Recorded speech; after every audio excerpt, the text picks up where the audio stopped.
Olá pessoal, bom dia. Olá, bom dia. Corrida e muitas dúvidas para ter direito ao auxílio emergencial na pandemia do coronavírus. Fique ligado no TN que vamos te mostrar o passo a passo para solicitar o benefício.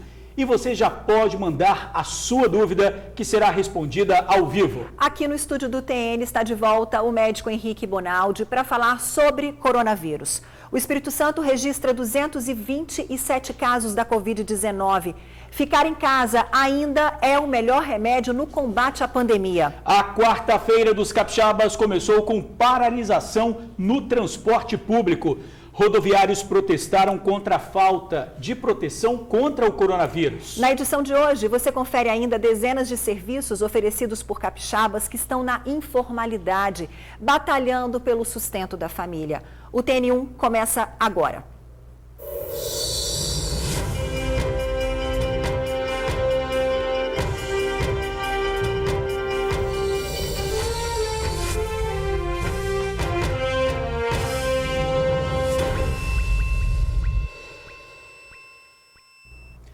Nós vamos direto à Secretaria Estadual de Saúde atualizar os números da pandemia do coronavírus aqui no estado.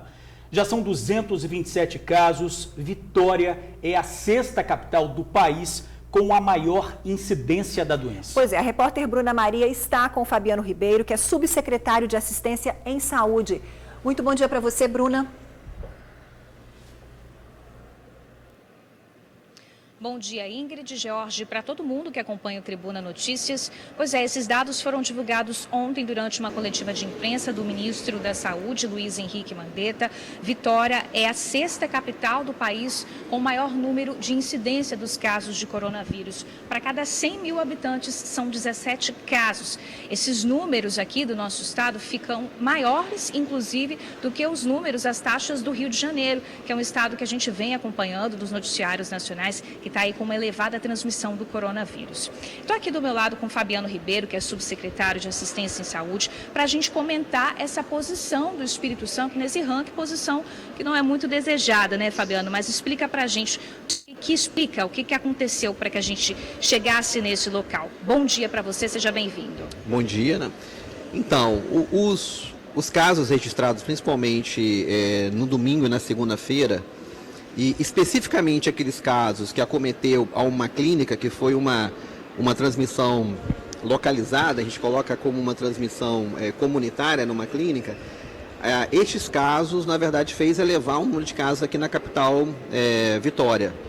Mas a gente não vê como tão alarmante, como tão preocupante, porque quando você compara tanto o número de população de Vitória como o restante dos municípios da região metropolitana, a gente vê que Vitória tem bem menos habitantes, uma densidade populacional menor, mas também esse caso isolado dessa contaminação em uma clínica e que teve um grande número de pessoas acometidas no mesmo local, fez com que o número de casos de Vitória elevasse. Não dá para comparar Vitória com Rio de Janeiro e São Paulo. São capitais que têm pelo menos uma população 20 a 30 vezes maior do que Vitória. Quando você compara essa população, proporcionalmente você preocupa, mas de fato estes casos isolados, esse quantitativo de casos, num único local, no caso da clínica, fez elevar e colocar a Vitória nesse ranking, mas que para a gente, do ponto de vista epidemiológico, não traz essa preocupação pontual para a Vitória. Trouxe a preocupação, sim, de ter um cuidado, um isolamento maior naquela clínica que aconteceu os casos. Perfeito. Agora, apesar do senhor estar falando, né, é importante a gente saber se a nossa capital ela tem recursos para conter esse avanço da contaminação ou se o Estado está trabalhando junto, vai interferir nesse caso. Tem, a capital tem recursos, a equipe da Secretaria de Saúde do município, que primeiro foi ao local, colheu, no caso que eu disse aqui agora, colheu os exames e entrou em contato com a vigilância estadual, que na verdade nós fizemos exames pelo LACEN, e nós pudemos intervir rapidamente em conjunto com a Secretaria Municipal. A capital tem a condição de fazer esse enfrentamento. Como eu estou dizendo, foi um caso pontual, esse grande número de casos numa clínica, mas que de fato a gente tem que ter toda a atenção relacionada a isso. E aí reforça mais ainda toda aquela a nossa preocupação em relação ao isolamento social. Imagina, como aquele grupo de pessoas que ficam isoladas num local, eles se contaminaram todos, imagina se fosse uma cidade. Então, o isolamento social contribui para que essa cadeia de transmissão não aconteça. Então, de fato, uma comunidade, quando ela é contaminada, toda a cadeia de contaminação ela começa a acontecer. Então, esse isolamento propicia para que isso não aconteça.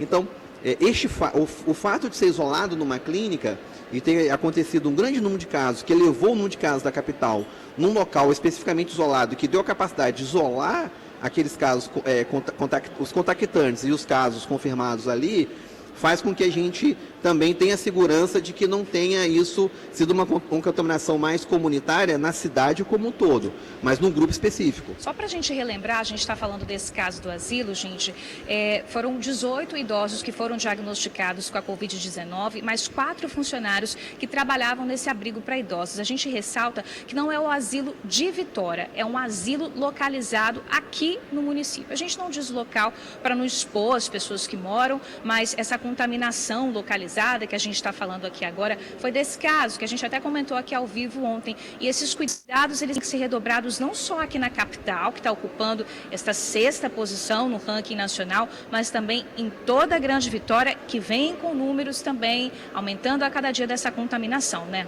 Então, esses 22 casos elevou muito o número de casos proporcional ao de Vitória. Mas, assim, é importante destacar, tem sim que ter preocupação com isso, porque a gente vem sempre falando toda a preocupação nossa em relação ao isolamento, cuidado com esse tipo de serviço que cuida de idosos, principalmente as clínicas que cuidam de idosos, mas, no geral, também todo isolamento social. Porque imagina se a gente fizesse todas as medidas de contenção e as pessoas estivessem circulando livremente, indo aos shoppings, indo ao comércio, tendo aglomeração, indo ao cinema. Um fato isolado que aconteceu numa clínica poderia ter acontecido no município todo. Agora, o que a gente pode falar, subsecretário, a respeito da hidroxicloroquina e da cloroquina? Ontem, o ministro da Saúde, Luiz Henrique Mandetta, também falou nessa coletiva que esse tratamento ele já está disponível, né, nos hospitais e que vai ficar a cargo de cada município, ver como é que ele vai ser ministrado. O Conselho Regional de Medicina do Espírito Santo se manifestou. Só para ficar claro, como é que esse medicamento, esse tratamento está sendo ministrado hoje aqui nos casos da Covid-19 nos hospitais do Espírito Santo?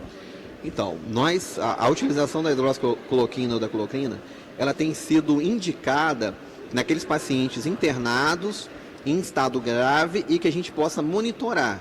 É importante dizer o seguinte, qualquer medicamento, qualquer droga, é necessário que tenha uma prescrição médica para indicação.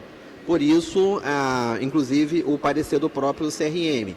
Então, tem que ser feito com indicação médica, com critério médico e num local que a gente possa monitorar esse paciente, principalmente por conta dos efeitos colaterais, principalmente aqueles cardiológicos. Então, eu não posso ministrar de forma que eu não consiga monitorar esse paciente. Então, por isso, nós temos protocolo para a utilização e nesse protocolo a gente indica que a utilização seja feita em locais que a gente possa monitorar esses pacientes, inclusive com critérios técnicos e clínicos, mas sempre com indicação médica. Perfeito. Obrigada, viu, pelos seus esclarecimentos, por mais uma participação ao vivo no Tribuna Notícias. É isso, gente. O último boletim da CESA dá conta de 227 casos confirmados da Covid-19 aqui no estado. Os números vêm aumentando e a gente precisa continuar se cuidando. Ingrid, George. Certo, Bruna. Mais uma vez, muito obrigada aí a você e ao subsecretário. Obrigada. E olha, pessoal, mais uma vez aqui com a gente no estúdio, doutor Henrique Bonaldi, cardiologista. Obrigada pela sua presença, seja bem-vindo mais uma vez aqui com a gente. O senhor acompanhou aí, né? A gente tem muitas dúvidas, o subsecretário falou, nós temos aqui uma relação de dúvidas para a gente responder. Você aí de casa pode mandar a sua dúvida, 997922530, 997922530. Você manda para o nosso WhatsApp e daqui a pouquinho ela chega aqui para a gente tentar responder também com o doutor Henrique. Não é isso, Jorge? Exatamente, doutor Henrique. Muito obrigado, bem-vindo novamente aqui. Doutor Henrique, a gente está vendo aí, né, o subsecretário acabou de falar sobre a questão da cloroquina. E a gente, para abrir aqui o nosso debate, essa pergunta a primeira pergunta é exatamente sobre essa. A cloroquina, a gente está vendo aí uma briga política envolvendo o nome desse medicamento. Ele é mais um medicamento que está sendo estudado por pesquisadores no combate aí ao coronavírus. O que o senhor tem a dizer sobre esse medicamento nesse momento? Bom dia, Jorge, bom dia, Ingrid, obrigado de novo. Essa exposição ela é necessária e a gente vai conseguir salvar bastante vida quanto mais a gente difundir esse tipo de informação. A briga política nesse país, não só a política como a econômica, a social, ela vai ajudar a assolar grande parte da população por conta dessa doença.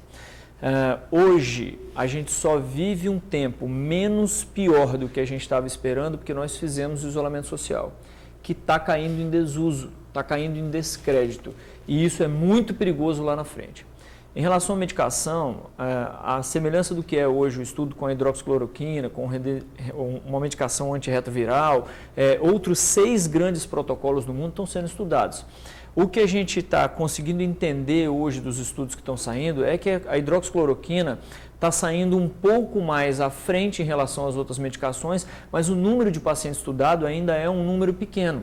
Esse número está sendo, inclusive, tem uma equipe hoje em São Paulo estudando isso grandemente, um pesquisador em Israel estudando isso grandemente.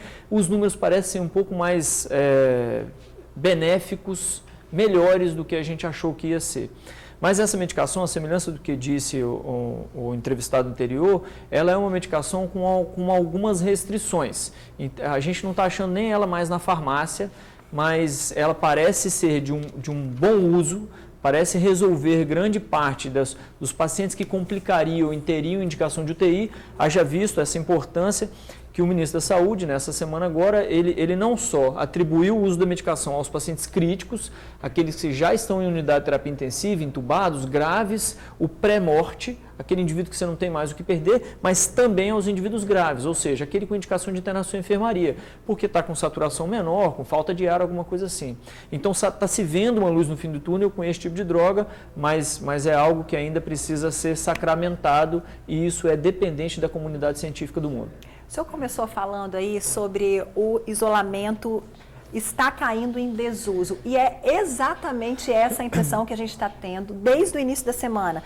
Na segunda-feira, nossa equipe esteve em Campo Grande, ontem lá na Serra e a impressão que a gente tem é que a vida segue normal para muitas pessoas, não é? Aglomerações, ninguém mantendo distanciamento, principalmente em filas de lotéricas, bancos. Quer dizer, isso é um risco? Qual é o cenário que o senhor vê daqui para frente? Ingrid, destinado à população em geral. Passe essa informação para frente, pelo amor de Deus, que nós vamos falar agora. E principalmente para os indivíduos mais partidários, mais fervorosos, que estão jogando vídeo na internet mostrando que os hospitais estão vazios, que a doença não é isso tudo. Gente, cientificamente falando, e eu sou médico, eu estou lendo a respeito, cientificamente falando, o vírus não sofreu mutação nenhuma. O vírus que assolou o pessoal da China, que matou 800, 900, que matou mais de 1000 dias em Nova York, é o mesmo que está aqui. Se Deus é brasileiro, Ele vai fazer a gente ficar em isolamento. Ele não vai trocar o vírus, gente, pelo amor de Deus. E só tem um jeito, independente de qual país nós estamos falando. O país que tem democracia e o que não tem. O país que é rico e o que não é. Todos os países que estão escrevendo e assinando estudos científicos em relação a essa doença estão dizendo o único jeito de acalmar a doença é fazendo isolamento social. Existiu, há mais de uma semana atrás, um editorial dizendo que nem a testagem está sendo eficiente mais. Por quê? Porque você precisa testar o indivíduo agora e precisa testar ele depois. E nós temos 200 milhões de habitantes. Nós não vamos conseguir testar, nós não temos 400 milhões de testes no mundo hoje disponível. Não adianta pensar que esse teste vai vir para o país, não tem outro jeito. Ou a gente faz isolamento social e continua controlando a doença, ou nós vamos ver uma catástrofe. Eu vou dar um exemplo muito simples. Hoje, Ingrid, o que a gente está vendo de unidade de terapia intensiva começando a encher completamente, de leitos hospitalares que estão começando a dar o final da luz do fim do túnel que não vai ter, é de doentes que pegaram a doença há 15 dias atrás, quando nós começamos o isolamento social de certa forma efetivo. Imagina daqui 15 dias. Daqui 15 dias que nós estamos vendo o povo na rua, o povo no comércio, o povo entrando no supermercado, não respeita mais. Aqui na esquina de vocês tem gente num lugar de comércio a menos de 1 metro de distância de cada um, pegando no mesmo muro cada um. Daqui a 15 dias, a doença que esse indivíduo pega hoje não fica ruim amanhã, gente, ela fica ruim daqui a 15 dias. E eu não estou falando o que eu acho. eu não estou falando por partido, eu estou falando que está escrito no mundo em termos de literatura médica. Isso é uma verdade absoluta.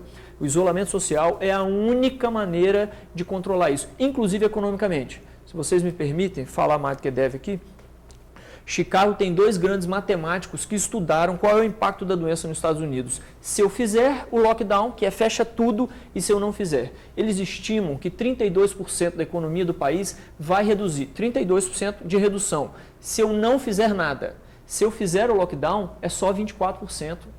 Então a gente precisa pôr na cabeça que, inclusive economicamente, isso é benéfico. É claro que tem que ter como fazer, como dar comida, como não desempregar, como ajudar o microempresário. É lógico, eu não estou falando que não tem que fazer isso. Eu só estou protegendo a ideia de que o isolamento social, ao longo de meses, que essa doença não se resolve depois de amanhã, ela talvez, mesmo economicamente, seja mais interessante do que assolar a quantidade de vida que ela vai assolar. Eu não sei se você tem escutado isso, George, que as pessoas falando que a quarentena veio no momento errado. Tipo, começou há 15 dias, mas que deveria estar começando a partir de agora. Não, ela tinha que ter começado há 15 dias e continuar a partir de agora.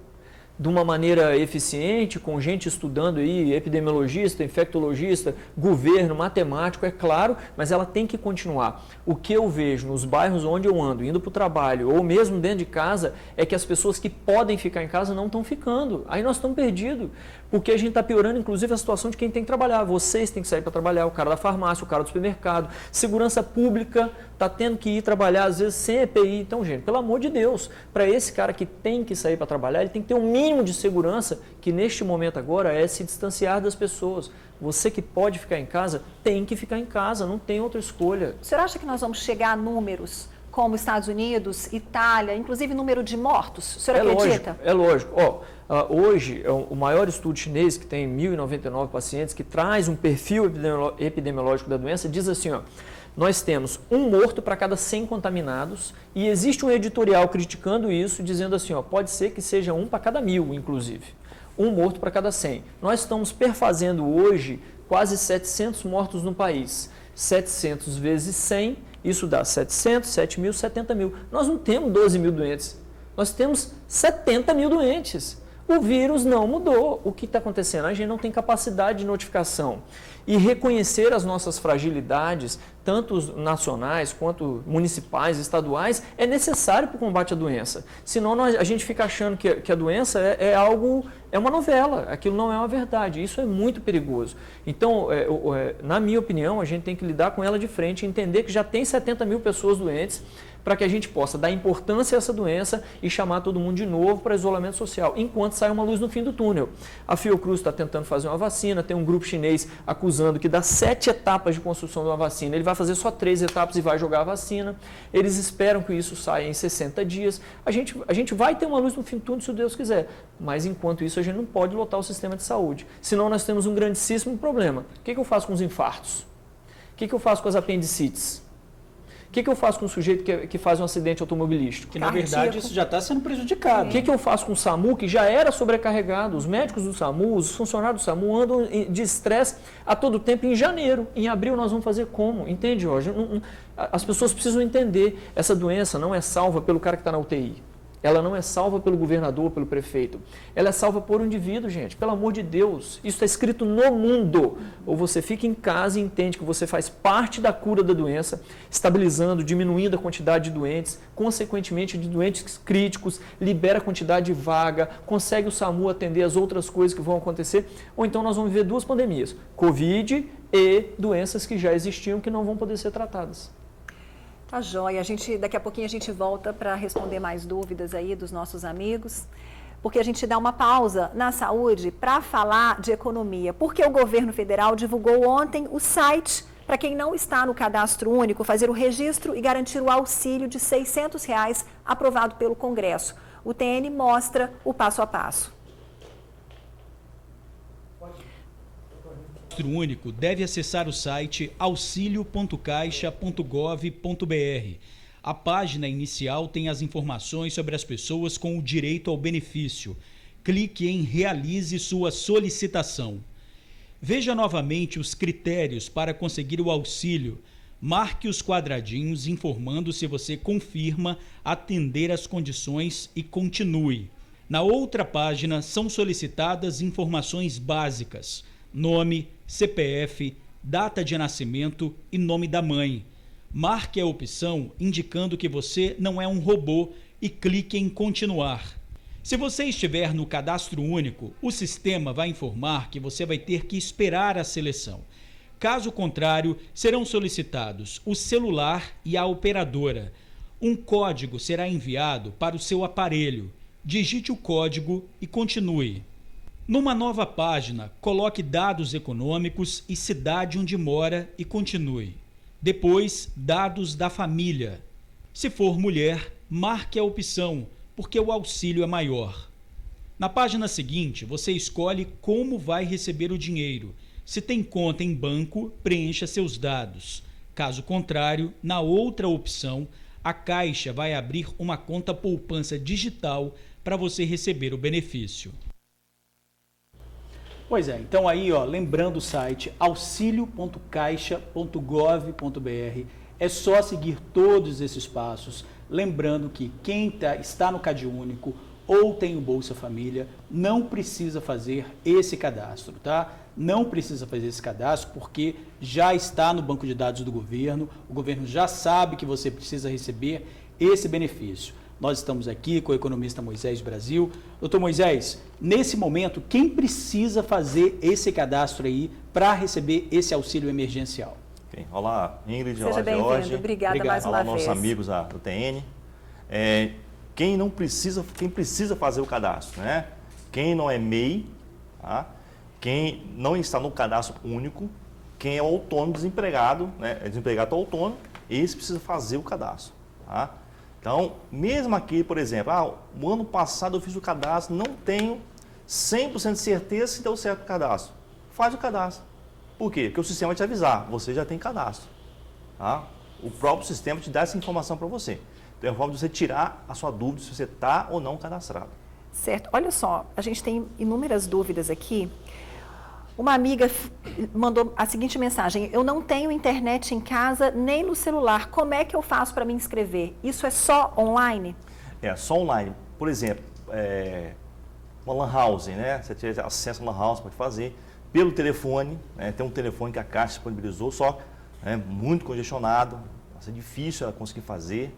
Assim, vai ter que esperar um pouquinho mais, né? Se não me engano, acho que é o número 111. 111, da Caixa, você pode ligar e fazer o cadastro pelo telefone. Às vezes não consegue, porque muita gente ligando. Tá? Mas o próprio site está congestionado, ontem nós mostramos, né? Imagina o telefone, né? Exatamente. Então, o que é bom? Existe o horário de pico da internet, não tem jeito, né? O bom é você acordar mais cedo ou um pouco mais tarde, é um momento que poucas pessoas estão acessando a internet. Né? Agora, na madrugada, tenta fazer o cadastro. Esse dinheiro, para quem vai estar disponível já amanhã? O governo já anunciou um pagamento para amanhã, não é isso, doutor? Isso, a Bolsa Família, Bolsa Família, os MEI em que está no cadastro. Eles são os primeiros a receber.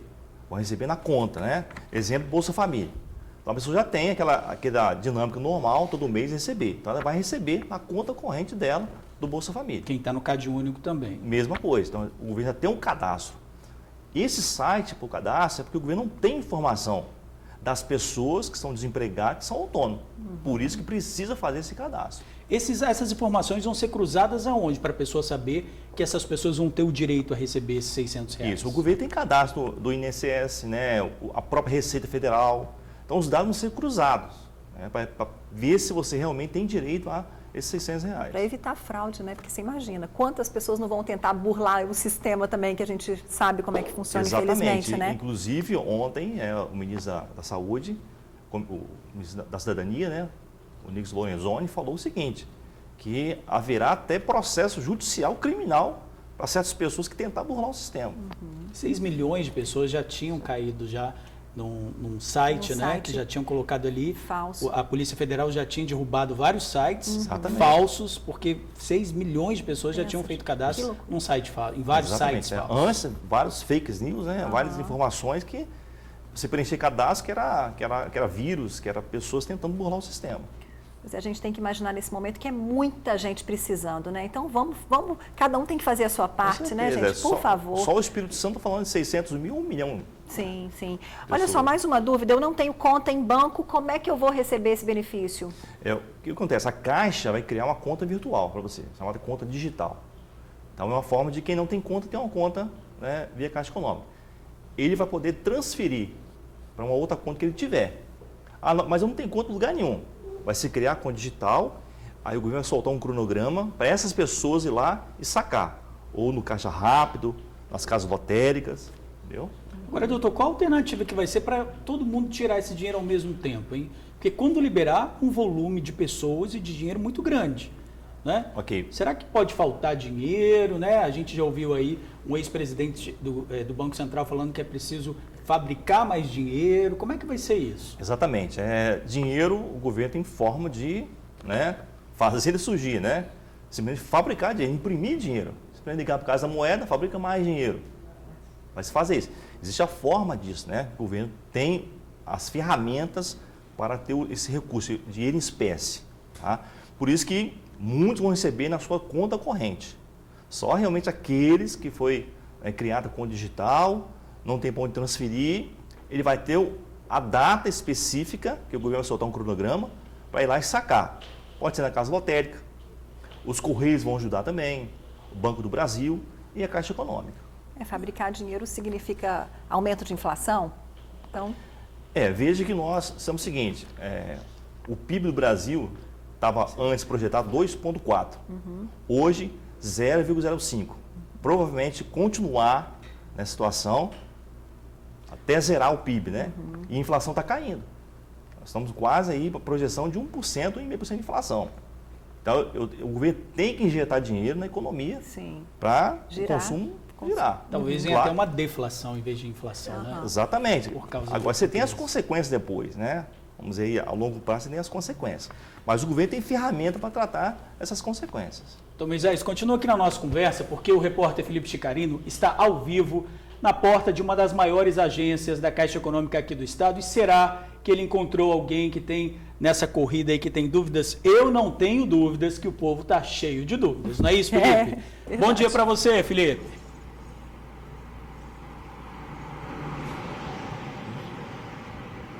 Oi, Jorge, Ingrid, Brasil, obrigado pela sua presença aí mais uma vez, do doutor também, sejam bem-vindos, bom dia ao pessoal de casa. Pois é, Jorge, a gente está aqui no centro de Vitória, até imaginava que a gente ia encontrar uma movimentação bem maior do que essa que a gente está vendo agora.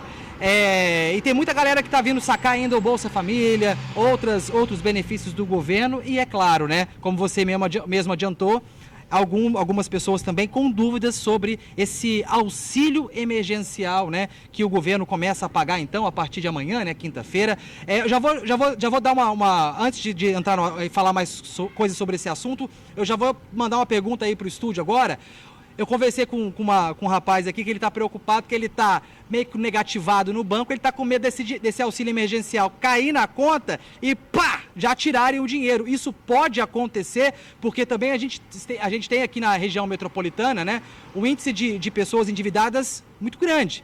Então, quem está negativado, quem está devendo cartão de crédito, né, como é que faz com esse dinheiro chega na conta? Pode ou não, porque senão acaba tirando a verdadeira função social desse dinheiro, que é dar esse apoio emergencial. Se esse dinheiro cai na conta, o banco já pega, aí fica complicado. Queria ouvir do Brasil aí em relação a isso, né? Como que funciona? Esse dinheiro vai ser descontado? Como é que funciona isso? E aí? Bom, começou esse burburinho logo no início, né? Aí eu estou negativado, ou estou devendo cartão de crédito, o banco vai descontar. Estava esse burburinho no início. Porém, houve já uma negociação, né, com a Federação dos Bancos, com a FEBABRAN, que não haverá esse desconto. Então, esse dinheiro como se vai estar protegido. Por quê? É um dinheiro emergencial. Então, simplesmente eu transferindo o dinheiro para o banco, que não precisa. Quem precisa nessa hora são as pessoas que estão desempregadas. O momento que estamos vivendo agora, os R$600 é para comprar o essencial, para se alimentar. Então, o governo já fez... quem está com, por exemplo, devendo cheque especial ou cartão de crédito, que normalmente um dinheiro que entra já é bloqueado, esse dinheiro ele vai estar protegido de todo mundo. Exatamente, vai estar protegido. Já está essa negociação, o governo com a Federação dos Bancos. Tá? Vai estar protegido esse dinheiro para a pessoa usar, vamos dizer, emergencial. Lembre que nós estamos em calamidade pública. O Brasil está em calamidade pública. Então, esse dinheiro é o essencial para as pessoas que estão desempregadas, não tem como pagar. Felipe tem mais uma pergunta lá, né? Felipe, voltamos com você. E olha a galera lá na fila também. Cadê o distanciamento dessas pessoas? Ô, Jorge, antes de fazer a pergunta, né, eu queria passar, por exemplo, ó. Ah, Ingrid, é verdade, né? Boa observação. Vou deixar o Bruno mostrar de novo. A gente vê que não tem muita gente, mas infelizmente esse distanciamento, ele acaba não sendo respeitado. Até preciso deixar muito claro aqui, Ingrid, George, pessoal de casa, que o papel nosso que entra no ar todo dia não é ficar pegando no pé de vocês, não é ficar fazendo papel de dedo duro. Pelo contrário, a gente está preocupado com você quando você precisa vir ao banco, então estamos preocupados com a saúde de vocês, né? Manter esse distanciamento de 1 metro no mínimo não é à toa, isso não é inventado pelos jornalistas da tribuna, não foi a Ingrid que inventou, não foi o George que inventou, não foi eu que inventei, isso é uma recomendação da Organização Mundial da Saúde. Outros países do mundo, como países da Europa, estão fazendo isso, estão mantendo esse distanciamento para entrar no comércio, para entrar na farmácia, para entrar no supermercado, para entrar nas agências bancárias. Então a gente precisa pensar nisso também. A minha pergunta é o seguinte, para quem não... deixa eu só reforçar aqui, rapidinho, beleza. Uma pergunta que eu não tenho conta em banco. Como é que eu faço para receber? Eu não tenho conta salário, eu não tenho conta em banco nenhum. Como é que eu faço para receber esse auxílio emergencial que só ontem mais de 15 milhões de pessoas, repito, mais de 15 milhões de pessoas, ou pelo site ou pelo app, se cadastraram para receber esse benefício. Mais de 15 milhões, é muita gente. E aí, não tem conta em banco, faz como? De novo, né? Ok, Muita gente isso, as dúvidas que vão surgindo, né, as pessoas às vezes tá atenta, né, a essas informações, mas tem muitas dúvidas, né? Então lembrando, as pessoas que não têm conta, a Caixa vai criar uma conta digital para ela. Tá? É uma forma de as pessoas não tiverem conta ter uma conta. Uhum. Nessa conta você vai poder fazer os pagamentos de boleto normal, fazer transferências, é como uma conta corrente comum. Não é preciso correr ao banco, então, quem Isso, não tem. Não tem, fiz o cadastro, não preciso correr ao banco para abrir uma conta. Exatamente. Ontem foi um momento atípico, né? Que o governo lançou o sistema, divulgou, aí as pessoas correram na Caixa Econômica, nos CRAS, para pegar informação, na Receita Federal, por exemplo. Então, não tem necessidade de correr ao banco nessa hora. Então, né, quem tem conta vai ser direto na sua conta lá, a pessoa do Bolsa Família, né, o MEI que tem a conta vai receber na sua conta. Quem não tem conta, fez o cadastro, a própria Caixa vai criar uma conta digital para essa pessoa. Você vai poder usar essa conta digital, fazer pagamento de boletos da conta digital e você vai ter um cronograma que o governo vai liberar, se não me engano, hoje ou amanhã, da data que você pode ir lá no Caixa Rápido, nas casas lotéricas, sacar os seus R$600. Bom, tá aí. Vamos mostrar mais uma vez aqui a imagem aí do app. Tem aí no ponto o app? Coloca aqui, por favor, que a pessoa pode baixar lá no... Isso, exatamente, ó.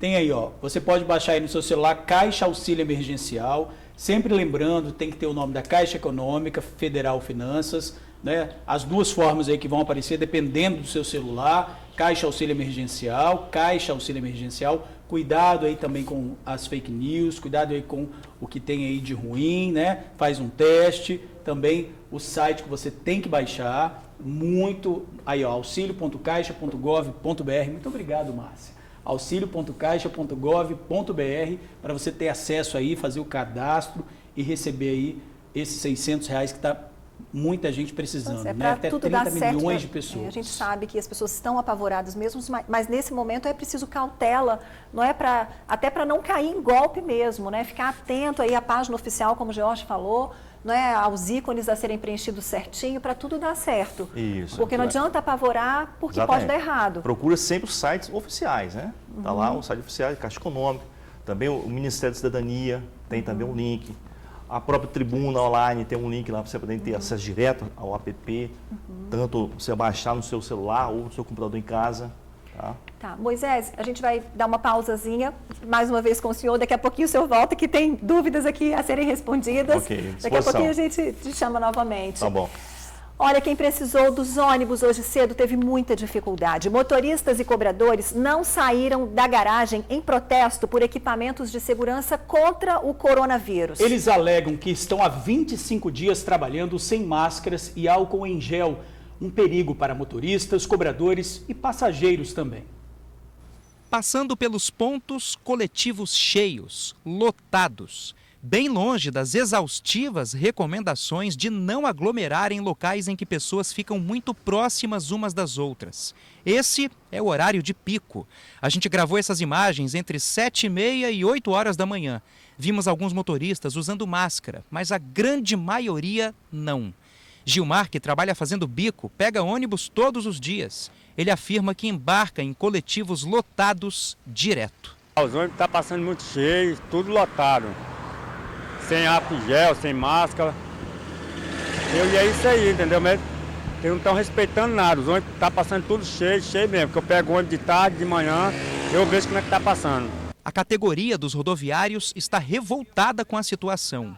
Ônibus com gente saindo pelo ladrão e motoristas e cobradores sem a devida proteção à saúde.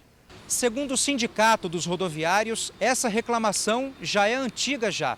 Os profissionais estariam trabalhando sem máscaras e sem álcool em gel há 25 dias. É uma das categorias que está de frente nesse foco aí. Por ser um serviço essencial, está fazendo a parte dele. Só que a parte do governo do estado e da classe empresarial não está fazendo pelo rodoviário. O rodoviário está contribuindo, está fazendo a parte. Agora a gente queremos que empresa e governo não deixem o rodoviário numa situação dessa. As pessoas em geral também ficam pasmas com essa realidade perigosa dos rodoviários. Eu acho um risco também, né? Porque eu acho que todo mundo tem que usar. Eu inclusive, no meu carro, eu uso. Quando chega um passageiro dentro do meu carro, eu uso máscara e uso álcool em gel, tanto para mim como meus passageiros. Então, também acharia que eles também teriam que usar pelo menos uma máscara e ter um álcool em gel para higienizar as mãos, né? O sindicato afirma que já fez contato com o poder público, mas não obteve resposta. A gente já tivemos várias reuniões com o governo e até hoje a classe empresarial e até agora só fica na promessa.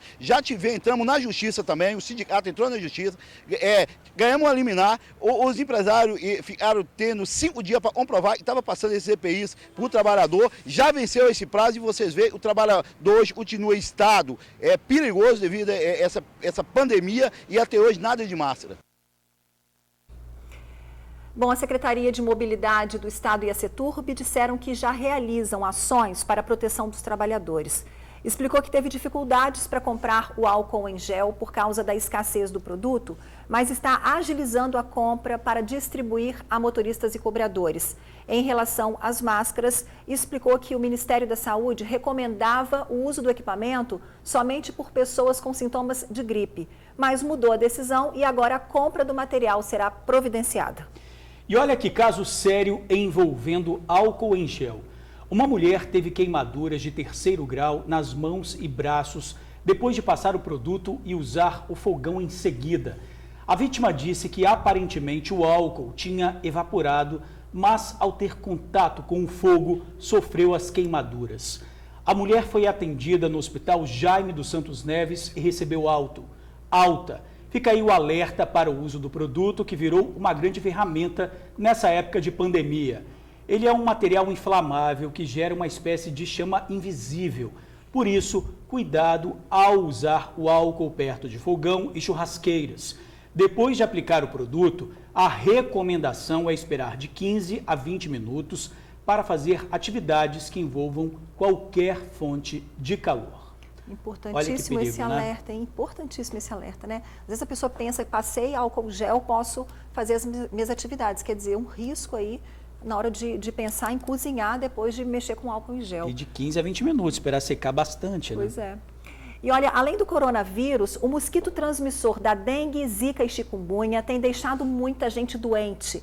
Em Cariacica, famílias inteiras sofrem com a chikungunya. Ontem você viu aqui no TN uma rua onde quase todos os moradores pegaram a doença. A nossa equipe voltou ao bairro Bela Vista e registrou muita gente no posto de saúde por causa da chikungunya. Este aqui é o posto de saúde do bairro Bela Vista, em Cariacica. A unidade recebe pacientes daqui e de outros bairros vizinhos, como Castelo Branco, Rio Marinho. E boa parte dos pacientes que têm passado aqui pelo portão têm tido os mesmos sintomas. Na pele, as cores da doença. No corpo, as dores. Dona Maria está com chikungunya. veio para o posto refazer o exame para medir as plaquetas. Eu cabeça às 11 e estou com dor nas pernas, muita dor nas pernas ainda. Mas a dor juntas assim, a febre saiu. Aí ficou vermelho o meu corpo todinho, ficou tudo empolado, melhorou também. Ainda está ainda, mas melhorou, estava demais. A Ivanete, preocupada com o coronavírus, também foi infectada com chikungunya. Veio a chikungunya. Como é que a senhora está se sentindo hoje? Hoje eu estou melhor, porque depois que eu vim aqui já tomei soro, remédio para dor, aí vim hoje só para ver a plaqueta. E sempre a senhora está vindo para poder ver a plaqueta, se está tudo direitinho, se está subindo, se está caindo? Está caindo. Todo dia a senhora vem? Quantos dias por semana? Segunda, aí fiquei ontem, aí o médico pediu para vir hoje. Após dias de cama, hoje que Juliana conseguiu procurar ajuda especializada. Ela ainda não sabe o que tem, mas como mora numa região em que o número de casos de dengue e chikungunya não para de subir... Eu acho que é sim, pode ser. É mais provável, né? Porque eu não tô sentindo falta de ar, não nada. Só garganta mesmo, a dor no corpo e a dor de cabeça que não passa. Dificuldade para andar? Dá, né? Porque a febre é horrível. Você não consegue fazer nada.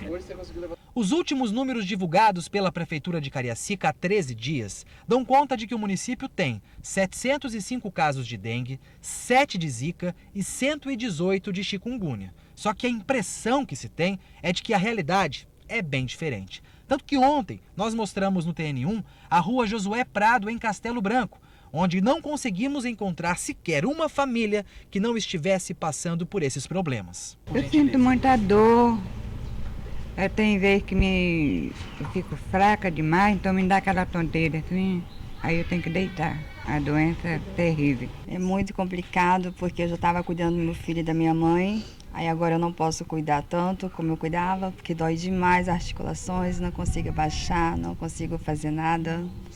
Agora é meu pai que está cuidando da gente. Quem mora na região não tem visto carro ou moto fumacê ou os profissionais que atuam como agentes de endemias. A galera que visita as residências. Não tenho visto. Eu moro em Nelson Ramos 2, né, Rio Marinho, perto do Ramos. É uma coisa que você não vê, não. Só vê quando liga para lá e aí 2, 3 dias depois passa um carrinho e acabou, já era. É bom que fique claro, a responsabilidade no enfrentamento ao mosquito Aedes é de todo mundo. Tanto que 80% dos focos do mosquito estão nos nossos quintais, nas nossas moradias. Precisamos cuidar um do outro. Nossa, essa imagem que finalizou é chocante, né? Não está em câmera lenta, são moradores com a doença andando, gente, é inacreditável. Eu não sei você, eu já tive dengue e parecia que eu ia morrer de dor no corpo, nas articulações, na cabeça, uma coisa. E quem tem chikungunya fala que é um desespero de dor. Difícil a situação desses moradores, hein? A prefeitura confirmou que houve aumento no número de atendimentos de pessoas com chikungunya, dengue e zika vírus no posto de saúde de Bela Vista. Garantiu que na unidade são 4 médicos clínicos gerais, 2 pediatras, além de enfermeiros e técnicos de enfermagem que prestam todo o atendimento aos pacientes. Reclamações quanto ao atendimento podem ser feitas pelo telefone da ouvidoria, que é o 162. A Prefeitura também garantiu que reforçou as medidas de combate ao mosquito transmissor das doenças. Informou que o carro fumacê passou em Castelo Branco ontem. Explicou que devido à pandemia do coronavírus, a visita dos agentes está condicionada ao registro de casos dos bairros. Pediu a colaboração dos moradores para que façam a eliminação de focos do mosquito, limpando quintais e residências. De volta aqui com o Dr. Henrique Bonaldi. O senhor acompanhou aí o drama desses moradores e aquilo que o senhor disse aqui anteriormente, né? A sobrecarga do sistema de saúde em função dessas doenças que também não param. Dengue, chikungunya, problemas respiratórios, cardíacos e tudo mais. Exatamente. E lembrar que a gente está na época das gripes, né? Se não fosse o Covid, que é mais uma, vamos dizer assim, a gente já teria H1N1, influenza, a gente já teria vírus sincicial respiratório. Estamos na época de viver isso pelos próximos 2 meses. Então, é mais um motivo para a gente se conscientizar e entender que para diminuir a sobrecarga do sistema, a gente vai ter que ficar em casa. Senão, a gente começa a ter complicações dessas outras doenças. Aí é uma segunda epidemia. Aí o sistema, aí nós estamos perdidos. É possível, doutor, que uma pessoa ela pegue coronavírus, gripe, H1N1, tudo ao mesmo tempo? É possível. Existem relatos, inclusive na cidade de São Paulo, relatos já de 2 pacientes que têm o tal do IgM, para dengue positivo enquanto faz a síndrome de Covid, ou seja, ele chegou com as 2 doenças. Isso existe. Você é imune ao vírus que você já pegou. Todo outro você não é imune. Então, se por um acaso você entrar em contato no mesmo dia com uma pessoa com Covid e tomar uma picada de mosquito que tem um dengue que você ainda não pegou, você vai ter as duas doenças. E os sintomas, eles dobram? Os sintomas são das duas síndromes. Então, você vai ter febre, tosse seca, dor no corpo de um lado, falta de degustação e olfato pelo Covid e dor no corpo, cefaleia, retroorbitária, febre da dengue. Isso aí. Que loucura, né? Isso, e os sintomas podem se confundir também, Ingrid, né? Isso nós estamos falando de doenças concomitantes, juntas, infecciosas. Porque eu posso ter um sujeito que não está tomando remédio direito para insuficiência cardíaca e faz falta de ar em cima da falta de ar do Covid. Então, você imagina a confusão para o cara que é médico lá no final. Isso tudo pode ser muito evitado e de forma eficiente, já mostrada no mundo inteiro, se a gente for capaz de entender que quem pode não sai de casa. Olha, a Aline mandou mensagem no nosso WhatsApp falando o seguinte: meu filho tem 14 anos e tem cardiopatia. Ele está no grupo de risco? Ele está no grupo de risco. Todo indivíduo que é cardiopata, ou seja, tem uma doença de coração estabelecida, diagnosticada, ele passa a ser fator de risco. Então, esse menino não pode sair, esse adolescente não pode sair de casa de jeito nenhum. Na verdade, o problema não é ele sair de casa, né? A doença está alastrando, não é pelo indivíduo que sai de casa. Ele que sai de casa pegar é uma chance. Ele ficar em casa com gente entrando dentro de casa também é uma chance. Então, na verdade, ele tem que ser aquele cara do isolamento social que todo mundo que entra em contato com ele tem que ter a noção de que ele não pode pegar. Ele é a mesma coisa do idoso. O idoso hoje em casa, e eu sei que isso é super difícil nas comunidades carentes, mas hoje o idoso, se você ama seu avô e sua avó, faça ele ficar isolado de você a 3 metros o tempo inteiro nos próximos meses. Porque o problema não é ele só não sair de casa. Ele não sai, você sai e pega, você traz para ele. Esse é o grande problema. Doutor, mais uma pergunta do nosso WhatsApp. Previsão para maio e junho, com a chegada do inverno, será pior? E uma pergunta também interessante. Matematicamente, a cada 15 dias, vai piorar? Matematicamente, a cada dia vai piorar. Então, eu vou dar um exemplo simples. Se eu tinha antes 10% da população saindo na rua e agora eu tenho 50%, eu tenho 5 vezes de casa a mais. É lógico, pelo menos 5 vezes de casa a mais. Eu não sei se todo mundo lembra daquela imagenzinha de que um indivíduo pega 3, e aí ele vai ficando, no final das contas, 300, 400. É aquilo que a gente está fazendo quando a gente assume o risco de ir para a praia de Cambori fazer atividade física. As pessoas precisam entender isso.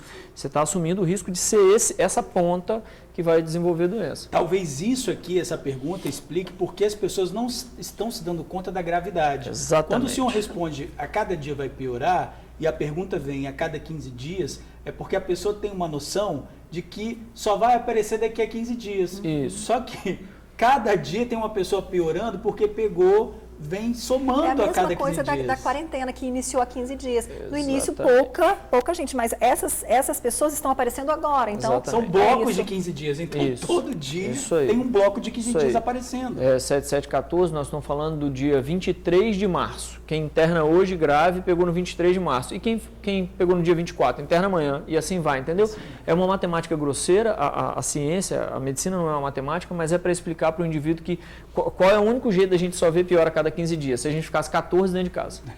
Eu fico 14 em casa, 100% da população, e libero um dia. Aí a gente vai ver a progressão da doença de 15 em 15. Fora isso, nós vamos ver diário. Sim. Olha, o que a gente vai dizer para essa amiga aqui? Olha, eu tenho problema no pulmão. Já fiquei na UTI respirando no oxigênio, estava 12 dias afastada, mas volto amanhã ao trabalho. Me informaram que eu não posso usar máscara lá, mesmo que eu tenha comprado. O que a gente pode dizer para essa pessoa que já vai voltar ao trabalho, passou por um problema grave, ficou na UTI com respirador? Ingrid, é muito difícil porque assim, alguns problemas que levam à ventilação mecânica, eles são momentâneos, eles passam e o sujeito não fica nem com sequela mais. Alguns outros são consequências de uma doença que ele já tinha no pulmão. Mas, nessa situação, acho que o melhor a fazer é procurar o recurso humano da sua empresa, procurar o seu chefe e avisá-lo da sua gravidade. Eu acho muito pouco provável, diante da pandemia, com a quantidade de mortos que tem no mundo, a gente encontrar um chefe hoje que não vai escutar um funcionário falar. Ela não está se opondo a trabalhar, pelo que eu estou entendendo, ela está se opondo a não fazer o uso da máscara e basta que ela informe. Mas deixa eu só lembrar o mais perigoso, não é a máscara. É a mão. 85% do contágio é feito pela mão. Então, a máscara ajuda? Claro que a máscara ajuda. mas a máscara ela não salva. A máscara ajuda em 10, 15%, que é o restante. 80, 85% é a mão dela. Colocou a mão na superfície, antes de trazer ela para o corpo tem que lavar a mão, não tem jeito. Inclusive para o trocador que estava falando, a equipe de trocador que está de motoristas. Sem álcool gel. Exatamente. O que é ideal? Eu, na minha casa, por exemplo, eu não tenho mais álcool gel porque eu sei que está difícil de trabalhar. Então eu tenho um sabonete e 1 litro de água dentro do carro. Um sabonete e 1 litro de água na garagem, e assim vai. É o jeito que eu estou tendo. Então ele, se porventura tiver que trabalhar e ainda assim faltar o álcool gel, água e sabão. Não pode um vidro de detergente, qualquer coisa desse. Não pode deixar de lavar a mão porque eu não tenho álcool gel. Isso não pode fazer, porque a medida mais efetiva é a lavagem de mãos, não é o álcool gel. Nós falamos aqui da outra vez, se eu tiver sujidade na mão, que é muito comum para quem trabalha com dinheiro, motorista, o álcool gel não funciona, inclusive. Então, o ideal é, se a mão está limpa, álcool gel, sem problema. A mão não está limpa, tem que ser água e sabão, é o jeito mais eficiente. Tá certo. Daqui a pouquinho a gente volta com o Dr. Henrique. Agora, assuntos policiais. Hoje de madrugada, uma concessionária foi arrombada na Avenida Fernando Ferrari, em Vitória. Um homem quebrou uma vidraça e fugiu levando um notebook. O furto aconteceu de madrugada. Essa peça de ferro, usada para localização de rede pública de esgoto, foi usada também para quebrar a porta de vidro. Nesta imagem da câmera de segurança, percebe-se o momento em que o vidro quebra. Depois, aparece o ladrão, que, tranquilo, entra, pega um notebook e vai embora. E apesar do impacto, o alarme da loja não disparou.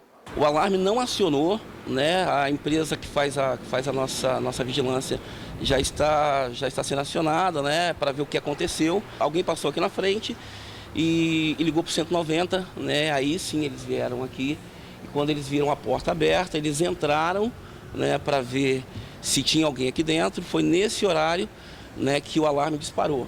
De acordo com o gerente, essa não é a primeira vez que a concessionária tem um vidro da sua fachada quebrada. Ele disse ainda que esses casos são comuns aqui na região. Acontecem praticamente no mesmo horário e desconfia-se que seja a mesma pessoa em todos os casos. Sempre vandalismo, né? Usuário de droga, né? Inclusive teve até um camarada agora que passou aqui, que é um dos nossos vizinhos aqui comerciais, e ele falou que em outros estabelecimentos também aconteceram e a suspeita é que seja sempre o mesmo rapaz, a mesma pessoa. E olha, gente, diante do aumento assustador no número de assassinatos no estado, o novo secretário de Segurança Pública promete fechar o cerco contra o crime. Para isso, promete intensificar as operações de combate a roubos, furtos e homicídios.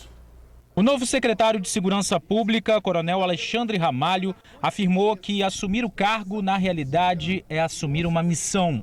O foco dele é diminuir a violência no estado, que fechou o último mês de março com mais de 140 homicídios, 100 a mais do que o mesmo período do ano passado. Nas palavras do novo secretário, a ordem é partir para cima da criminalidade. Nós estamos vindo para um momento em que os números estão elevados, principalmente no que tange a homicídios, números que se acentuaram no mês de março. Tivemos um final de semana com números elevados. Precisamos retomar operações pesadas nesses locais. E quando eu falo de operações pesadas, são apreensões de drogas, apreensões de armas, prender efetivamente quem mereça estar preso, que é o traficante, que é o homicida. Entre sábado e domingo, 16 pessoas foram assassinadas aqui no Espírito Santo. A promessa do novo comandante-geral da Polícia Militar, Coronel Caos, é de ações imediatas para combater a violência, que já devem surtir efeito neste final de semana. Já estamos fazendo um planejamento, analisando os cenários, os dados estatísticos, estamos agregando os dados de análise criminal e de inteligência para que nós possamos direcionar o nosso policiamento para o final de semana, carreado para aquelas regiões de maior incidência de homicídio e, sabidamente, local de omísio de alguns traficantes e homicidas. Nós iremos literalmente caçar esses indivíduos a partir de agora. Para uma segurança mais efetiva, o destaque dos novos gestores é na integração entre as polícias militar e civil, o foco no trabalho de inteligência e também investimento em tecnologia. Nosso objetivo principal no programa Estado Presente é reduzir violência de uma forma geral, mas especialmente a gente reduzir Homicídios. Compreendemos que segurança pública não é uma tarefa só da Polícia Militar, não é uma tarefa só da Polícia Civil, dos bombeiros, é uma tarefa que envolve as demais instituições, demais poderes, envolve a sociedade no dia a dia. Olha, a Polícia Civil começou hoje cedo a segunda fase da Operação Caim. Equipes estão nas ruas dando cumprimento a mandados de prisão contra suspeitos de homicídios considerados foragidos. O principal objetivo é a redução da criminalidade, principalmente o número de assassinatos. Os policiais se reuniram às 6 da manhã em locais estratégicos para início das buscas. A primeira etapa da Operação Caim aconteceu no último dia 2 e prendeu 15 suspeitos, apreendeu 2 adolescentes, além de armas, munições e drogas. Entre os detidos estava o chefe do tráfico de drogas de Zumbi dos Palmares, em Vila Velha.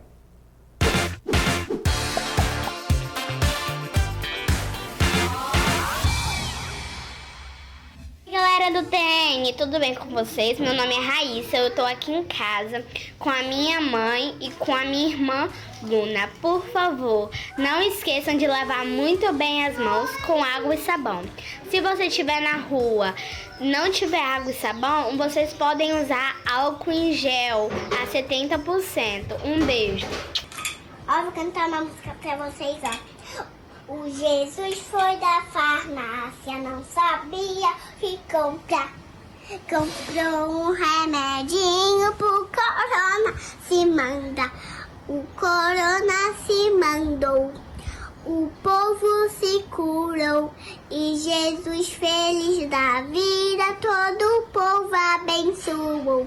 Gostaram? Pode apertar, mãe.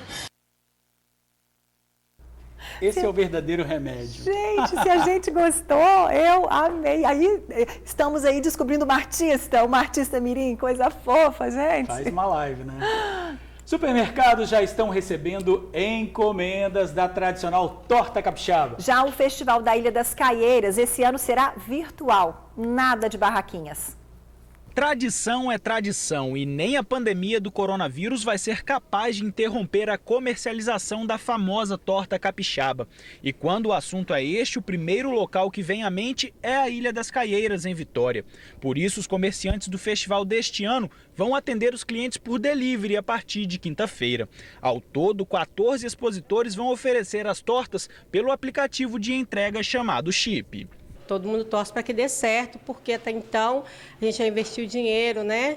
E com dinheiro, do jeito que está aí para ganhar dinheiro, está difícil, né? Então a gente espera ter retorno. Outros lugares também estão preparando o prato. Neste supermercado de Vitória, as vendas começaram desde a semana passada. Só tem torta para quem fizer encomenda. Tudo fresquinho na hora. Isso é uma coisa que, como eu mostrei para vocês, a gente dá muito valor. Isso, a torta que é feita hoje, ela tem que ser vendida toda hoje. Ela não pode ficar para amanhã. Para a gente poder garantir a qualidade, que a torta é muito material perecível e é muita responsabilidade. Então a gente optou por diminuir a produção e dar mais segurança, que pessoalmente aqui a gente está todo mundo fiscalizando. A Delma já está procurando o melhor lugar para comprar a dela. Estava até vendo aqui agora também que a daqui está bem apetitosa. Normalmente eu faço, mas como a pessoa que trabalha na minha casa não tá indo, né?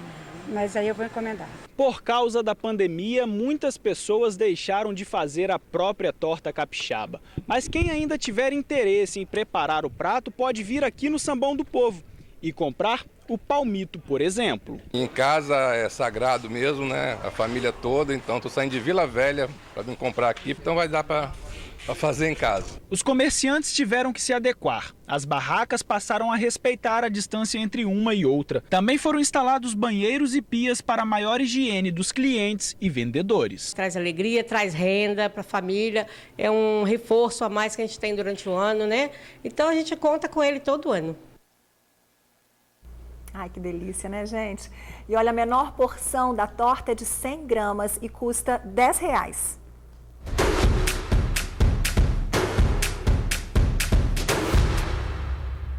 Olá, tudo bem? Meu nome é Tatiane e tenho um espaço onde ofereço serviços de manicure, pedicure, unha de gel, design de sobrancelhas, microblend fio-fio e também dou curso de unha de gel.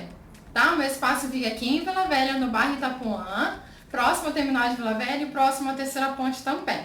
Meu espaço é pequeno, é simples, mas foi criado com todo carinho para você. E se você deseja realçar ainda mais essa beleza, entre em contato comigo, tá? Eu vou estar te esperando. Beijo! Ô Ingrid, a Tatiana já lançou mais uma moda, só falta você, ó, já é a segunda que a gente mostra aqui, hein? Meu marido me mata, eu já apareci com cabelo vermelho em casa, você não tem ideia. Falou, então, você pode vir depois do corona. Mas tem que carregar, né? Ela é super fashion, a Tatiana, vamos Com combinar, certeza. né? Vamos falar o telefone dela? 997320026, 997320026.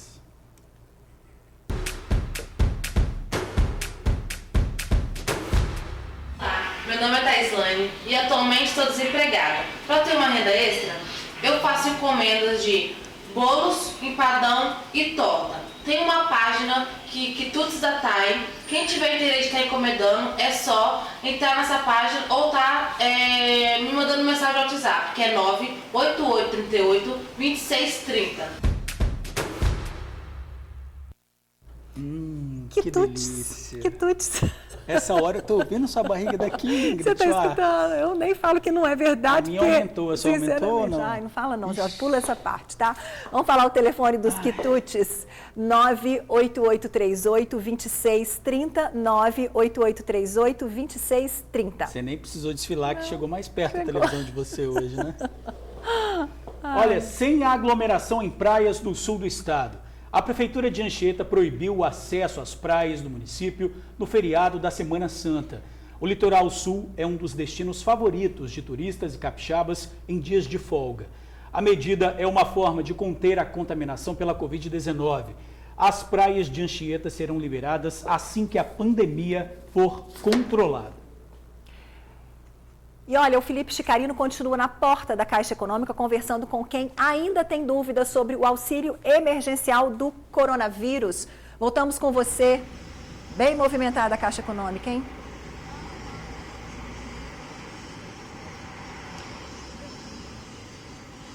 Oi Ingrid, de novo, boa tarde George, boa tarde quem está chegando, muito obrigado pela participação de vocês, pela audiência de vocês aqui no TN1, a audiência de vocês é muito importante para a gente. Pois é, Ingrid, a gente está aqui na agência da Caixa no centro, a gente vê a movimentação muito parecida, né, com a movimentação registrada aí na minha última entrada, mais ou menos 20 minutos, e infelizmente essa questão do distanciamento, né, desse distanciamento de segurança, infelizmente acaba não sendo respeitada aqui em outras agências também.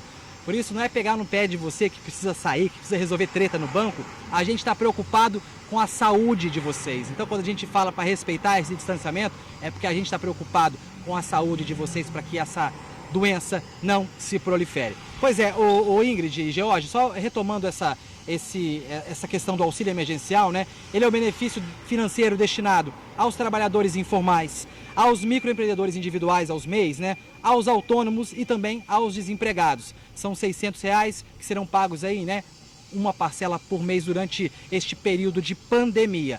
Ontem, né, o ministro da Cidadania, o Onyx Lorenzoni, ele foi taxativo, abre aspas, quem mentir vai pra cadeia. Fecha aspas. O que o ministro da Cidadania quis dizer com essa frase forte é que serão investigados pessoa por pessoa, a Agência Brasileira de Inteligência está por trás disso. Então, quem pleitear algo que não tem direito vai ser responsabilizado e quem está aí fraudando esse esquema, né, por apps falsos, por sites falsos, essas pessoas também vão ser responsabilizadas. Então é preciso ter prudência. Eu me enquadro, eu preciso desse benefício. Se eu não preciso, eu tenho que entender que eu estou lesando a união, eu estou lesando o bem público, eu estou lesando o dinheiro público. Então, este benefício emergencial que será pago durante essa pandemia de coronavírus será pago para esses públicos. Se você não se enquadra, não tente pleitear. Por favor, é para o bem comum isso.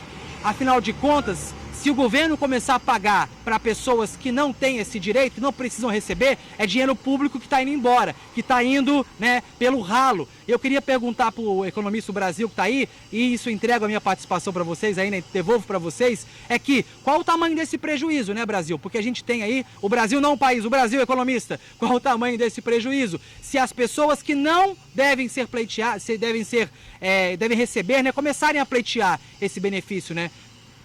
Qual o tamanho desse prejuízo, Brasil? Beijo grande para vocês. Até amanhã. Tá certo, Felipe. Valeu pela participação. E aí, doutor Moisés? O prejuízo é muito grande, né? Você tem pessoas que não precisam desse valor e tentam burlar o sistema. Um exemplo bem prático, né? Vamos pegar uma pessoa que não está trabalhando, mas ele tem um aluguel que ele recebe. Ele recebe lá um aluguel, somando a R$ 3.500, R$ 3.600. Ele não tem direito. Está acima de 3 salários mínimos. Lembrando que esse recurso, às vezes, ele deposita na sua conta. Então, o governo tem como confrontar esses dados e saber se a pessoa está burlando ou não. Aqueles que montam o chamado os vírus, poder tentar também manipular o sistema. Então, o governo tem como rastrear as pessoas e o ministro foi bem claro, vai ter processo criminal em cima dessas pessoas. Olha, uma dúvida aqui, eu recebo seguro-desemprego, eu posso pedir esse auxílio emergencial? Não. A única exceção é Bolsa Família. Quem tem qualquer benefício do governo, exceto Bolsa Família, não tem direito a esses R$600. Doutor Moisés, vamos resumir então, Quem é que pode pedir esse auxílio a partir de hoje e quem é que vai receber esse auxílio a partir de amanhã, de acordo com o governo? Isso, lembrando que esse auxílio é para os autônomos, no início. Então, aquelas pessoas que têm o MEI, chamado microempreendedor individual, criou seu CNPJ lá para emitir nota fiscal, sair da informalidade. Tem aqueles que perderam o emprego, mas trabalham como autônomo.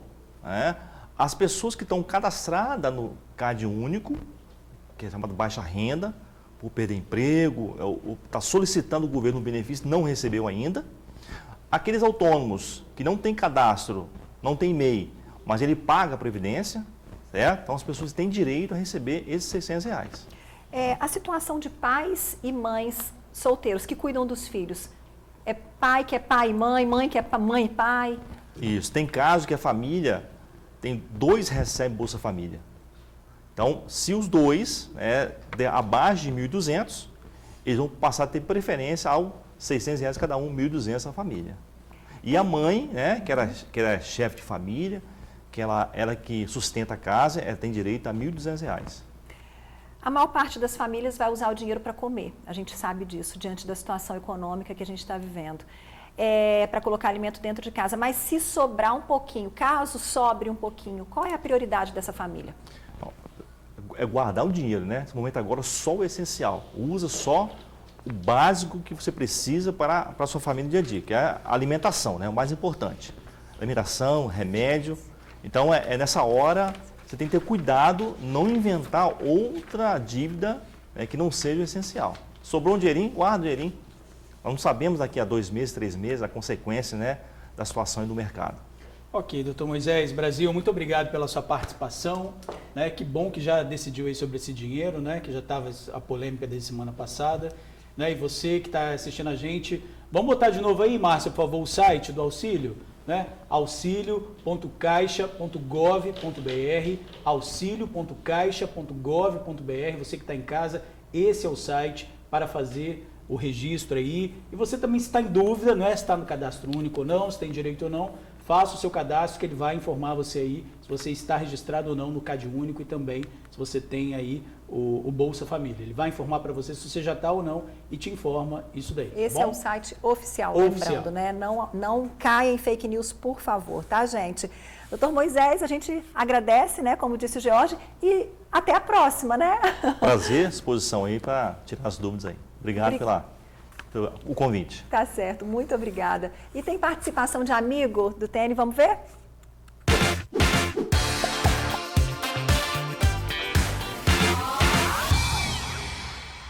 Eu vim aqui falar para vocês que vocês têm que agradecer muito aos caminhoneiros que estão trabalhando duro para conseguir alimento pra gente, para conseguir máscara, álcool em gel, porque são eles que trazem, que estão viajando para outros lugares para trazer.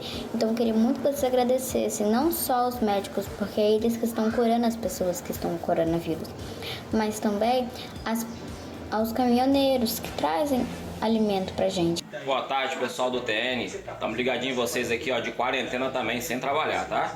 Mas esperar em Deus aí, que daqui a pouquinho essa pandemia passe e a gente volte na rotina normal aí. Um abraço, tudo de bom!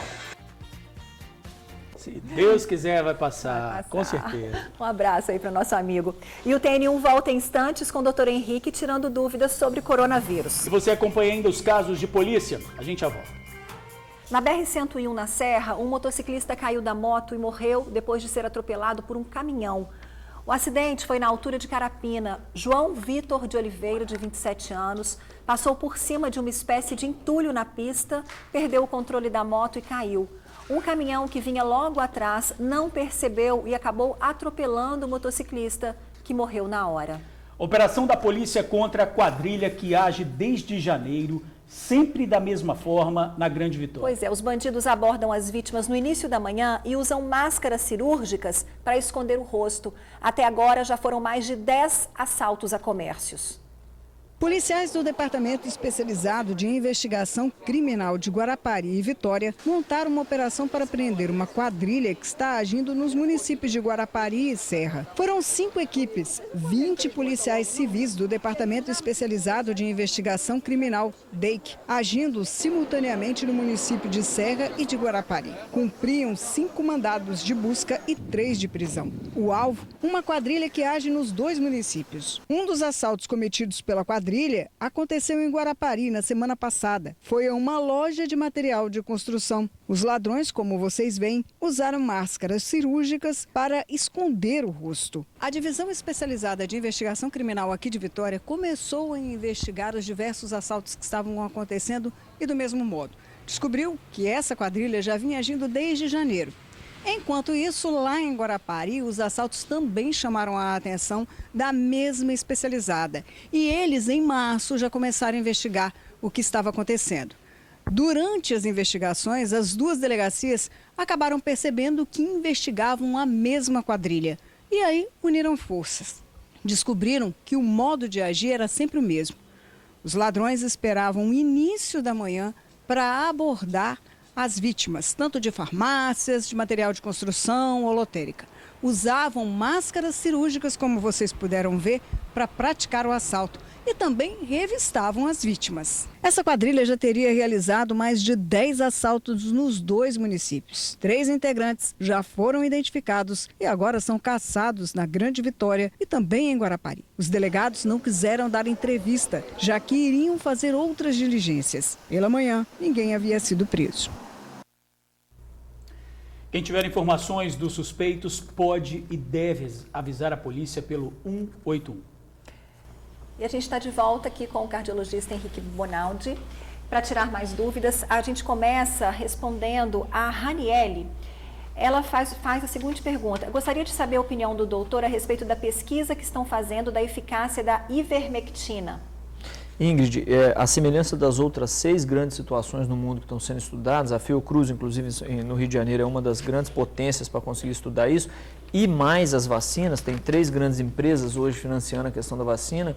Isso tudo é muito inicial e provavelmente na pandemia nós não teremos o direito, em relação ao ser humano, de esperar todo o protocolo para surgir uma medicação. A coisa vai ser feita a toque de caixa pela necessidade óbvia que nós estamos vendo da quantidade de mortalidade que essa doença gera.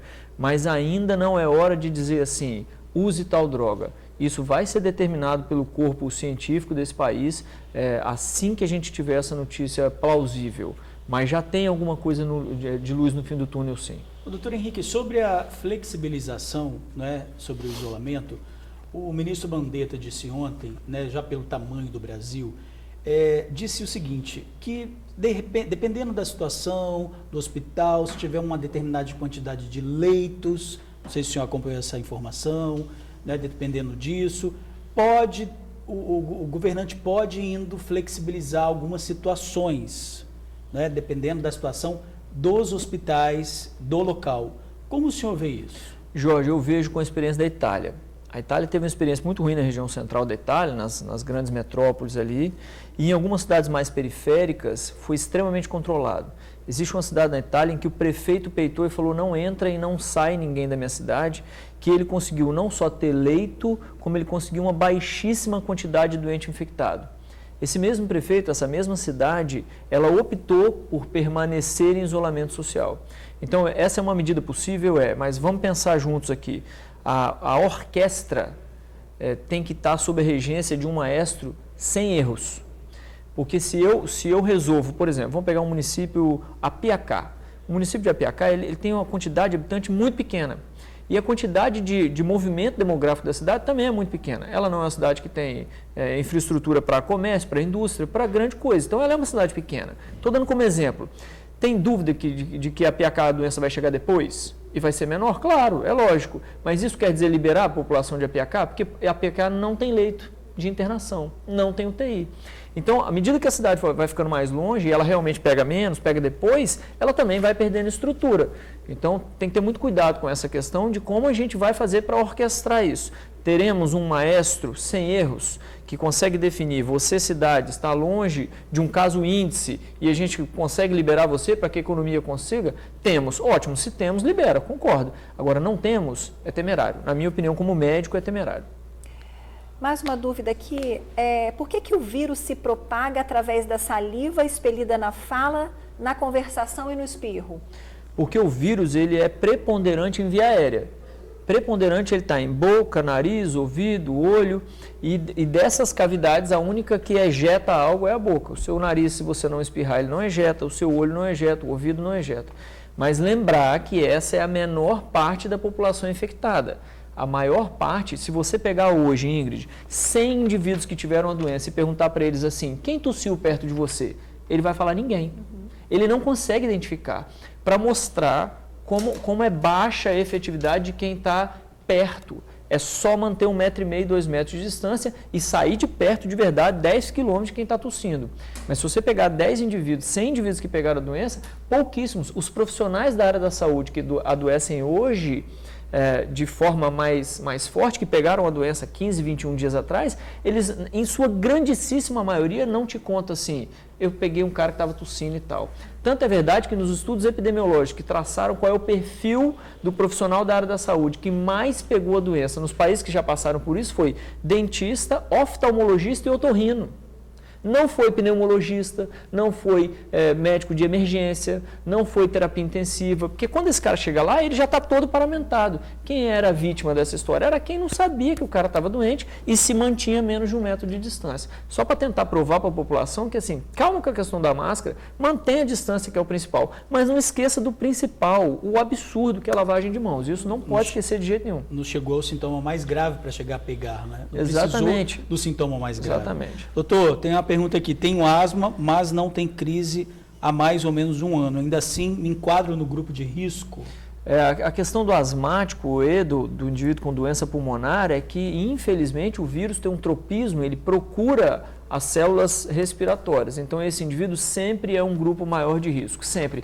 Apesar da mortalidade estar sendo mais vinculada ao indivíduo com doença cardiovascular. Ou ele tem um coração ruim, ou ele é hipertenso, ou ele é diabético, ou ele é obeso, nós vimos isso, né, no estado. A relação parece ser maior do que o indivíduo com doença pulmonar. Mas é lógico que quanto menor a sua capacidade pulmonar, pior a sua situação num vírus que pega o pulmão e a via aérea, é lógico. Pessoas com hepatite B estão no grupo de risco? Todos os indivíduos que têm comorbidade, ou seja, que têm uma condição que te tira da área da saúde, te tira do estado perfeito de saúde, eles são considerados de risco. À semelhança do que aconteceu com os obesos. O obeso passa a ser um jeito pior, uma condição pior de encarar a doença. Tá certo. Daqui a pouquinho o doutor Henrique volta para as considerações finais. Porque agora tem o que, George? Agora tem classificados do TN. Será que tem o que agora? Estou curioso, hein? Eu também. Vamos ver?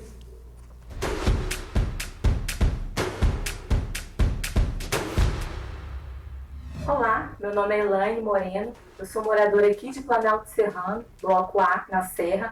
Gostaria de estar mostrando um pouquinho do meu trabalho, que são as caixinhas personalizadas que nós estamos fazendo e atualmente nós estamos trabalhando muito com caixinhas de ovos de Páscoa, né? E também trabalhamos com toppers de bolo, né? Também trabalhamos com tags, adesivos, trabalhamos com apliques e também fazemos cofrinhos personalizados. O nosso telefone para contato é o 999002602. Muito obrigada e Deus abençoe. Que bonito, Tá hein, aí, Ingrid? uma lembrancinha Olha. bacana, um cofrinho nesse momento personalizado, hein? Todo mundo precisando poupar. Legal, hein? Exatamente. A galera aí ganhando dinheiro, cuidado, né? Claro, precisa de usar o dinheiro no que precisa de urgência, mas também, se puder dar uma segurada aí, melhor ainda. É o momento, né? 99900-2602. 99900-2602. Mais um.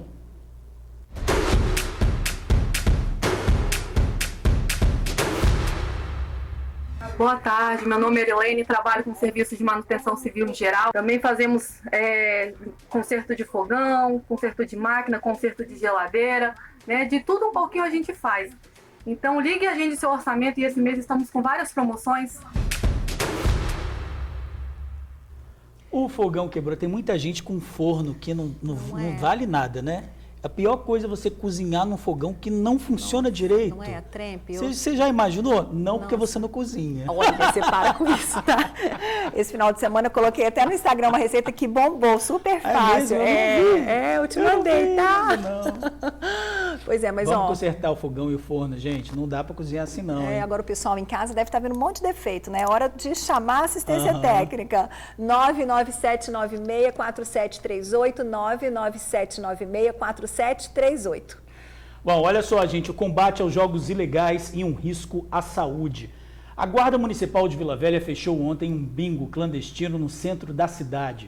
Cerca de 12 idosos estavam no local sem qualquer tipo de ventilação. Um risco de contaminação pelo coronavírus. A casa não tinha nenhuma janela, só um ar-condicionado funcionando de forma precária. O local não levantava suspeitas porque é um imóvel fechado com apenas uma porta. Os idosos foram liberados, mas foram apreendidas 31 máquinas caça-níqueis e o gerente da casa, um homem de 40 anos, foi conduzido ao DPJ de Vila Velha. Lembrando que Vila Velha é o município com o maior número de casos confirmados do novo coronavírus.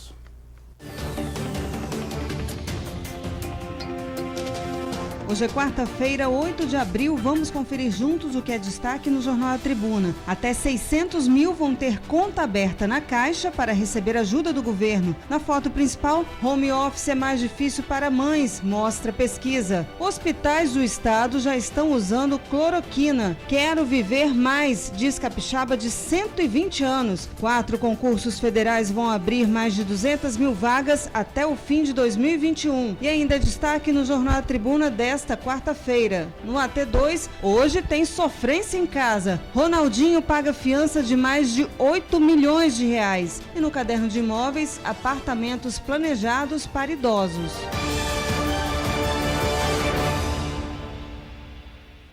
A seguir, mais classificados do TN. A gente já volta um instante só.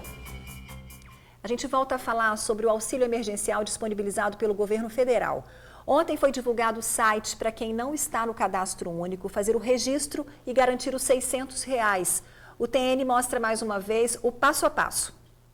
Quem não está no cadastro único deve acessar o site auxilio.caixa.gov.br. A página inicial tem as informações sobre as pessoas com o direito ao benefício. Clique em Realize sua solicitação. Veja novamente os critérios para conseguir o auxílio. Marque os quadradinhos informando se você confirma atender às condições e continue. Na outra página são solicitadas informações básicas: nome, CPF, data de nascimento e nome da mãe. Marque a opção indicando que você não é um robô e clique em continuar. Se você estiver no cadastro único, o sistema vai informar que você vai ter que esperar a seleção. Caso contrário, serão solicitados o celular e a operadora. Um código será enviado para o seu aparelho. Digite o código e continue. Numa nova página, coloque dados econômicos e cidade onde mora e continue. Depois, dados da família. Se for mulher, marque a opção, porque o auxílio é maior. Na página seguinte, você escolhe como vai receber o dinheiro. Se tem conta em banco, preencha seus dados. Caso contrário, na outra opção, a Caixa vai abrir uma conta poupança digital para você receber o benefício. Tá aí, gente, bem explicadinho. O site, novamente, é auxilio.caixa.gov.br. auxilio.caixa.gov.br. Atenção para não entrar em outro site. Atenção a exatamente esse site aí, porque tem muita gente aplicando golpe. Isso aí. E o telefone também, 111, tá? Quem não tem acesso a nenhum meio digital pode ligar para esse telefone 111 e você consegue fazer todo esse registro. Deve estar congestionado, possivelmente, óbvio, né? Milhares e milhares de pessoas, mas então tem que ter calma, paciência, tá bom? Mas é um canal, né? É um Com canal certeza. disponível. Isso aí. Doutor Henrique, o senhor acompanhou aí o nosso jornal todo, as entradas ao vivo, o pessoal aglomerado ali na fila de bancos. Para receber esse benefício, a gente não sabe como vai ser nos próximos dias também, todo mundo aí, né, para receber esse dinheiro. O senhor acompanhou também os idosos, um bingo fechado, lotado de idoso aglomerado. Quer dizer, que mensagem final a gente pode dar para essas pessoas que estão nos assistindo e para todos os outros aí que ainda não acreditaram nessa doença? Ingrid, basicamente duas mensagens. A primeira é, o Brasil teve a sorte, a prudência e a inteligência de começar o isolamento social muito mais cedo que grande parte das nações que perderam milhares de pessoas. E isso tem um reflexo no dia de hoje, um sistema que ainda consegue encontrar vagas para esse tipo de paciente. Então, não vamos deixar de acreditar nisso, que é exatamente isso que deixou a população com a sensação de segurança. O isolamento social é a única medida hoje estabelecida como necessária para a gente não viver um pandemônio além de uma pandemia. No segundo, vamos dizer que durante essa semana e na outra, a gente receba a notícia de que uma medicação, uma vacina, ela vem a atuar de uma forma muito positiva e tirar um pouco do peso da mortalidade dessa doença. O que faremos a partir de então? Nos manteremos em isolamento social. Por quê? Essa medicação, essa vacina, esse ato qualquer que alguém pode desenvolver, que já está existindo no meio científico, uma luz no fim do túnel, ela vai demorar para ser autorizada, para conseguir insumo para a produção, parar os laboratórios para fazer a produção, entrar em distribuição, chegar na unidade de saúde para depois ser feita no indivíduo. Nós não estamos falando de uma coisa que se resolve de uma semana para outra. Como o brasileiro é um cara muito imediatista, a preocupação da comunidade médica agora é, saindo a notícia daqui 4, 5, 6, 12 dias, que a gente saia na rua para fazer micareta porque nós ficamos felizes que isso aconteceu. Pelo amor de Deus, a gente tem que ficar pelo menos o tempo em casa necessário para que essa medicação chegue, para daí então, de uma forma muito orquestrada, começar a soltar um pouco mais a população para ir na rua. A gente está com medo hoje, a comunidade científica preocupada com as fake news de que já existe uma medicação ou, quando ela realmente existir, que a gente disperse em relação ao mais importante, que é isolamento social, lavagem de mãos, distância das pessoas. É isso que está fazendo a gente ainda ter vaga no Espírito Santo. Tá certo, doutor Henrique. Muito obrigada mais uma vez pela sua participação aqui com a gente. Obrigada. Obrigado. E agora, George? E agora nós temos mais classificados. Olha só o Matheus, hein? Olha só, vamos ver.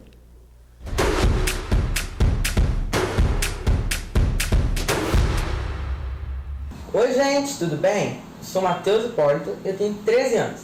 Eu faço canecas personalizadas. São canecas de porcelana gravadas em sublimação. Eu faço todo o processo, desde a arte final até a sublimação. Você pode colocar a sua marca na caneca ou presentear alguém. Mas lembre-se, caneca de qualidade é comigo na Matheus Canecas. Encomendas pelo WhatsApp, DDD 27 99866 2779. Tá vendo? Gente, eu E achei ajuda na renda da família, tá? Ele trabalha, ajuda ele na faz renda tudo, da família. a caneca toda personalizada, ele faz Todinha. toda a produção. Matheus, que artista! Aí, agora vende pra ele a caneca lá, ó. Olha faz só, a propaganda aí. 99866-2779, 99866-2779. Gente, não conheço uma pessoa que não goste de uma caneca. Eu Todo adoro. mundo, não é? Tem de vários lugares, Nossa, sabia? uma super Faz lembrança, um coleção. super presente, né? Fica Pedi a dica. uma pra ele. Então tá bom. Gente, ó, um beijo pra vocês mais uma vez. Amanhã a gente tá aqui esperando a sua companhia. Fiquem em paz, com Deus, se cuida aí. Pessoal, até amanhã, 11h30. A gente agradece muito a sua companhia durante todo esse jornal. Fica agora com o Ronda Geral e o Theo Miranda. Até amanhã, tá bom? Tchau, tchau. Tchau.